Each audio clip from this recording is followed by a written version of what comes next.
வணக்கம். ஜனவரி 6, 2026 தேதிக்கான நடப்பு நிகழ்வுகளை பற்றி நாம இன்னைக்கு விரிவாக பார்க்க போறோம். ஆமா, இது பேங்கிங், எஸ்எஸ்சி, ரயில்வே, யூபிஎஸ்சி மாதிரி போட்டித் தேர்வுகளுக்கு தயாராகிறவங்களுக்கு ரொம்பவே உதவியா இருக்கும். சரி, வாங்க நேரடியா விஷயத்துக்குள்ள போகலாம். முதல் தலைப்பு தேசிய விவகாரங்கள். பிரதமர் மோடி புது டெல்லியில the light and the lotus அப்படிங்கிற ஒரு கண்காட்சியை தொடங்கி வச்சிருக்கார். ஆமா, இது ராய் பித்தோரா கல்ச்சரல் காம்ப்ளெக்ஸ்ல நடந்திருக்கு. இது பிப்ரஹவா நினைவுச் சின்னங்கள் சம்பந்தப்பட்டது. பிப்ரஹவா நினைவு சின்னங்கள். இதுல என்ன முக்கியத்துவம் இருக்கு? இதுல ஒரு பெரிய வரலாற்று நிகழ்வு இருக்கு. இந்த நினைவுச் சின்னங்கள் சரியா 127 வருஷம் கழிச்சு மறுபடியும் ஒன்னு சேர்க்கப்பட்டிருக்கு. 127 வருஷத்துக்கு அப்புறமா? அப்போ இத்தனை நாள் எங்க இருந்துச்சு? இது கோட்ரிட்ஜ் இண்டஸ்ட்ரீஸ் குரூப் கூட ஒரு பிபிபி மாடல், அதாவது பப்ளிக் பிரைவேட் பார்ட்னர்ஷிப் மூலமா பாதுகாப்பா கொண்டு வரப்பட்டிருக்கு. இதுல 6th செஞ்சுரி பிசிஇ சேர்ந்த 80க்கும் மேற்பட்ட கலைப்பொருட்கள் இருக்கு. ஓஹோ, அப்ப இது மினிஸ்ட்ரி ஆஃப் கல்ச்சரோட ஒரு பெரிய முயற்சி. ஆசாதிக்கு அமிர்த் மஹோத்சவுக்கு கீழே வருது இல்லையா? கரெக்ட். அடுத்ததா கிளாசிக்கல் லாங்குவேஜஸை ஊக்குவிக்கிற ஒரு விஷயம். மத்திய அமைச்சர் தர்மேந்திர பிரதான் 41 புத்தகங்களை வெளியிட்டிருக்கார். 41 புத்தகங்களா? இது எந்தெந்த மொழிகள்ல? இதுல கிளாசிக்கல் கன்னடா, தெலுங்கு, மலையாளம், ஒடியா மொழிகள் இருக்கு. அது மட்டுமல்லாம திருக்குறள் மற்றும் சைன் லாங்குவேஜ் சீரீஸும் இதுல அடங்கும்.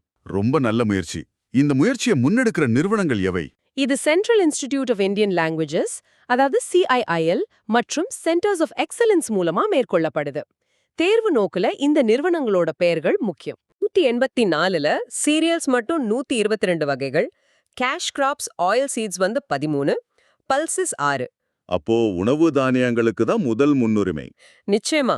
இன்னும் சரியா சொல்லணும்னா ரைஸ்ல 60, மெய்ஸ்ல 50 புதிய வகைகள், அப்புறம் காட்டன்ல 24 வகைகள் வந்திருக்கு. காட்டன்ல 24ஆ? இதுல பிடி காட்டன் எவ்வளோ?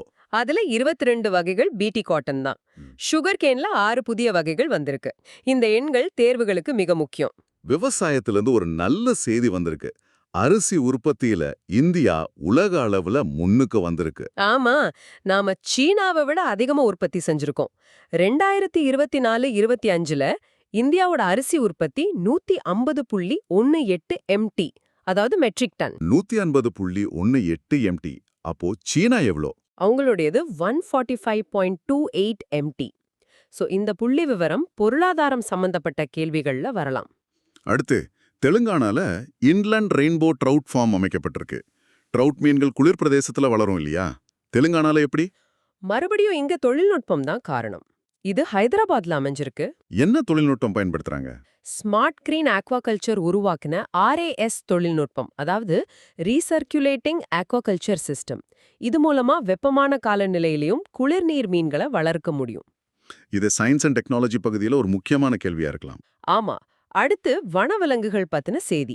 கேலக்ஸி ஃப்ராக்ஸ் மற்றும் ஈஸ்டர்ன் இம்பீரியல் ஈகிள். இதுல என்ன விஷயம்? வெஸ்டர்ன் காட்ஸ்ல போட்டோ டூரிசம் காரணமா 7 கேலக்ஸி ஃப்ராக்ஸ், அதாவது மெரனோபெட்ராச்சிஸ் இண்டிகஸ், இறந்து போயிருக்கு. இதோட IUCN ஸ்டேட்டஸ் வல்னரபிள். ஓ, இது ஒரு சோகமான செய்தி. ஈஸ்டர்ன் இம்பீரியல் ஈகிள் பத்தி பெயர், இடம், பாதுகாப்பு நிலை இதெல்லாம் முக்கியம். அடுத்த பகுதி ஆளுகை மற்றும் இருதரப்பு ஒப்பந்தங்கள். DSIRோட 42வது நிறுவன தினம் கொண்டாடப்பட்டிருக்கு. ஆமா, இதுல அமைச்சர் டாக்டர் ஜிதேந்திர சிங் சில முக்கிய அறிவிப்புகளை வெளியிட்டார். என்ன அறிவிப்புகள்? ஒரு முக்கியமான பாலிசி ஷிஃப்ட் என்னன்னா, டீப் டெக் ஸ்டார்ட் அப்ஸ்க்கு முன்னாடி இருந்த 3 வருஷ எக்ஸிஸ்டன்ஸ் நார்ம் இப்போ நீக்கப்பட்டுருச்சு. அப்போ புதுசா ஆரம்பிக்கிற ஸ்டார்ட் அப்களும் மானியம் வாங்கலாமா? ஆமா, அவங்களுக்கு மேக்ஸ் 1 crore வரைக்கும் கிராண்ட் வழங்கப்படும். இது இல்லாம PRISM ஸ்கீம்க்கு கீழே creative India 2025, TOCIC innovator pulse மாதிரியான புதிய முயற்சிகளும் தொடங்கப்பட்டிருக்கு. டிப்ளமேட்டிக் எக்ஸ்சேஞ்சஸ்ல இந்தியா, பாகிஸ்தான் மற்றும் இந்திய, பூட்டான் இடையே சில நிகழ்வுகள் நடந்திருக்கு. இந்தியா, பாகிஸ்தான் இடையே 35வது முறையா அணுசக்தி நிலையங்களோட பட்டியல், அதாவது நியூக்ளியர் இன்ஸ்டலேஷன் லிஸ்ட் பரிமாறிக்கொள்ளப்பட்டது. இது எந்த ஒப்பந்தத்தின் கீழே வருது? இது டிசம்பர் 1988ல கையெழுத்தான ஒப்பந்தம். இதோட 277 இந்திய கைதிகளோட பட்டியலும் பகிரப்பட்டது. இந்தியா, பூட்டான் இடையே என்ன நடந்தது? நம்ம உச்சநீதிமன்றம் ஒரு MOU கையெழுத்திட்டிருக்கு. CJI சூர்யாகாந்த் முன்னிலையில இளம் சட்ட வல்லுநர்களை 3 மாச காலத்திற்கு பரிமாறிக்கொள்ற திட்டம் இது. சர்வதேச உறவுகள்ல சில செய்திகள். EB4 business visa German chancellor வருகை, அப்புறம் மன்ரோ டாக்ட்ரின். முதல்ல புதிய EB4 பிசினஸ் விசா மூலமா 6 மாச காலத்திற்கு ஆன்லைன்லயே விண்ணப்பிக்கலாம். ஜெர்மன் சான்சலர் எப்போ வர்றார்? ஜெர்மன் சான்சலர் ஃப்ரிட்ரிக் மெர்ட்ஸ் ஜனவரி 12-13, 2026ல வர்றாரு. கிரீன் டிரான்சிஷன் மற்றும் டிஃபென்ஸ் தான் முக்கிய கவனம். இந்த மன்ரோ டாக்ட்ரின் இப்போ ஏன் செய்திகள்ல வருது? முன்னாள் அமெரிக்க அதிபர் ட்ரம்ப் வெனிசுவேலா ராணுவ நடவடிக்கை சம்பந்தமா 1823ல வந்த இந்த டாக்டர்னு குறிப்பிட்டிருக்கார். ஓகே. அடுத்ததா UAUS குளோபல் ட்ரேட் பத்தி ஒரு செய்தி இருக்கு. ஆமா, UAUS அமைப்புகள் இந்தியா ஓமன் CPA மற்றும் இந்தியா நியூசிலாந்து FTAல அதிகாரப்பூர்வமா அங்கீகரிக்கப்பட்டிருக்கு. இதனால ஏற்றுமதி அதிகரிச்சிருக்கா? ஆமா, 2024-25ல இதோட ஏற்றுமதி USD 688.89 மில்லியனா உயர்ந்திருக்கு. இது UHCILஓட 4வது ஆண்டு விழாவுல சொல்லப்பட்டது. இப்போ வங்கி மற்றும் நிதித்துறைக்கு வருவோம். டெல்லி அரசாங்கமும் RBIயும் ஒரு MOU கையெழுத்திட்டு இருக்காங்க. இது ஒரு வரலாற்று சிறப்புமிக்க MOU. இதன்படி டெல்லியோட நிதி நடவடிக்கைகள் இனி RBI கட்டமைப்பின் கீழ் கொண்டு வரப்படும். அப்போ இனி RBI தான் டெல்லிக்கு எல்லாமா? சொல்லப்போனா ஆமா, RBI தான் டெல்லி பிரபுத்துவத்திற்கு பேங்கர் மற்றும் டெட் மேனேஜராக செயல்படும். அடுத்து வங்கித்துறைக்கு லோன் டு டெபாசிட் ரேஷியோ, அதாவது LDR குறித்து ஒரு எச்சரிக்கை விடுக்கப்பட்டிருக்கு. ஆமா, தற்போதைய LDR 81% இருக்கு. அதாவது கிரெடிட் growth ஆனுகே டெபாசிட் மொபிலைசேஷனை விட வேகமா இருக்கு. இதனால என்ன பாதிப்பு வரும்? இது வங்கிகளோட மார்ஜின்ஸை குறைக்கும். அப்புறம் வட்டி விகித குறைப்புகளையும், அதாவது ரேட் கட்ஸை கட்டுப்படுத்தும். இது வங்கித் தேர்வு மாணவர்களுக்கு ரொம்ப முக்கியமான ஒரு கான்செப்ட். கரூர் வைசியா பேங்க் வட்டி விகிதங்களை குறைச்சிருக்கா? ஆமா, ஜனவரி 7, 2026 முதல் பேஸ் ரேட் 11.15%ல இருந்து 10.7% ஆகவும், BPLR 16.15%ல இருந்து 15.7% ஆகவும் குறைக்கப்பட்டிருக்கு. அடுத்தது டிஜிட்டல் உள்கட்டமைப்பு. பேமெண்ட்ஸ் ரெகுலேட்டரி போர்டு PRBயோட முதல் கூட்டம் நடந்திருக்கு. ஆமா, இதோட தலைவர் RBI கவர்னர் சஞ்சய் மல்ஹோத்ரா. இந்த போர்டு எந்த சட்டத்தின் கீழ் அமைக்கப்பட்டது?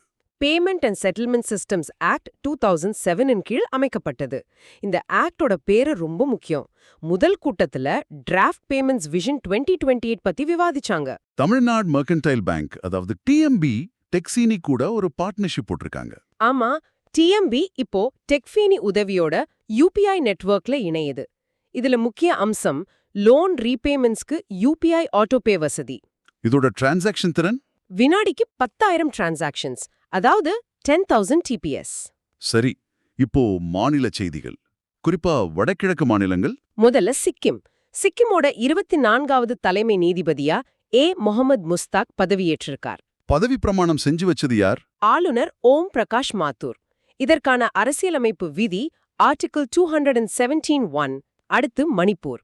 அங்க பிரசார் பாரதி 2023லிருந்து நிறுத்தப்பட்டிருந்த தடு ரேடியோ ஒலிபரப்ப மறுபடியும் தொடங்கியிருக்கு. தடு அப்படிங்கிறது அது 1956 பிரசிடென்ஷியல் ஆர்டர் படி அங்கீகரிக்கப்பட்ட ஒரு பழங்குடியினம்.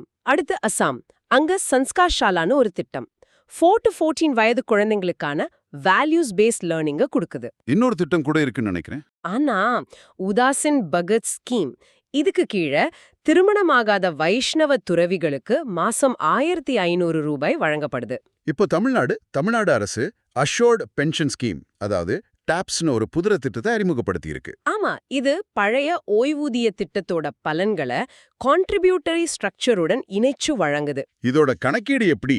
பென்ஷன் கடைசியா வாங்கின அடிப்படை சம்பளத்துல 50%, கான்ட்ரிபியூஷன்ல ஊழியர் 10% செலுத்தணும், மீதம் உள்ளத அரசு செலுத்தும். ஃபேமிலி பென்ஷன் மற்றும் கிராட்டுவிட்டி எவ்வளோ? ஃபேமிலி பென்ஷன் 60%ஆகவும், கிராட்டுவிட்டி அதிகபட்சம் 25 லட்சமாகவும் இருக்கும். இந்த எண்கள் ரொம்ப முக்கியம். அடுத்தது ஒரு தேசிய பிரச்சாரம், பதல்தா பாரத் மேரா அனுபவ். இத INB மினிஸ்ட்ரியும் மைகவும் சேர்ந்து நடத்துறாங்க.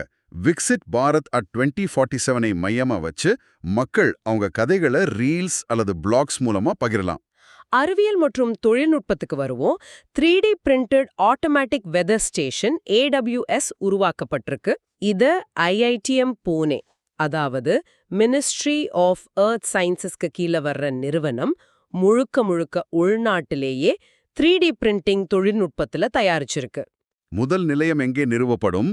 முதல் நிலையம் பிப்ரவரி 2026ல டெல்லியிலையும், அதுக்கப்புறம் மும்பை, கொல்கத்தா, சென்னையிலையும் நிறுவப்படும். மிஷன் மாசம் திட்டத்துக்கு 2024-2026 காலகட்டத்திற்கு 2000 கோடி ஒதுக்கப்பட்டிருக்கு. பாதுகாப்பு துறையில DRDO ஒரு சர்வைவல் டெக்கை உருவாக்கியிருக்கு, ஸ்வெடஸ். ஸ்வாடேஸோட விரிவாக்கம் சீ வாட்டர் டிசாலினேஷன் சிஸ்டம். இத DRDOவோட டிஃபென்ஸ் லேப் ஜோத்பூர் உருவாக்கியிருக்கு. இது எப்படி வேலை செய்யுது? இது கடல் நீர்ல உள்ள TDS அளவை 35,000 மில்லிகிராம் எல் இருந்து 500 மில்லிகிராம் எல்லுக்கும் கீழே குறைக்குது. இதுல வகைகள் இருக்கா? இருக்கு. மேனுவல் அது 10-12 வீரர்களுக்கு, அப்புறம் என்ஜின் ஆபரேட்டட் அது 20-25 வீரர்களுக்கு. ICGS சமுத்திர பிரதாப் என்ற கப்பல் நாட்டுக்கு அர்ப்பணிக்கப்பட்டிருக்கு. ஆமா, இன பாதுகாப்பு அமைச்சர் ராஜ்நாத் சிங் கோவால தொடங்கி வச்சார். இது இந்தியாவோட முதல் உள்நாட்டு பொல்யூஷன் கண்ட்ரோல் வெசல். இதை யார் கட்டினாங்க? கோவா ஷிப்யார்ட் லிமிடெட் 60% உள்நாட்டு பொருட்களோட கட்டியிருக்காங்க. விளையாட்டுக்கு வருவோம். 72வது தேசிய கைப்பந்து போட்டி வாரணாசியில நடக்குது. ஆமா, ஜனவரி 4-11, 2026 வரைக்கும் டாக்டர் சம்பூர்ணானந்த் ஸ்போர்ட்ஸ் ஸ்டேடியம்ல நடக்குது. பிரதமர் மோடி இத வர்ச்சுவலா தொடங்கி வச்சார். இதோட சின்னங்கள் மாஸ்காட்ஸ் பத்தி சொல்லுங்க. நந்து அதாவது காளை ஸ்ட்ரென்த்தை குறிக்குது. நீரா அதாவது கங்கை டால்பின் என்வாயர்மெண்ட்டை குறிக்குது. இதுல 58 அணிகள் பங்கேற்குது. கடைசியா ஜனவரி 6ஆம் தேதியோட முக்கிய தினங்கள். 2 முக்கிய தினங்கள் இருக்கு. 1 9வது தேசிய சித்த தினம். இதோட theme Siddha for global health.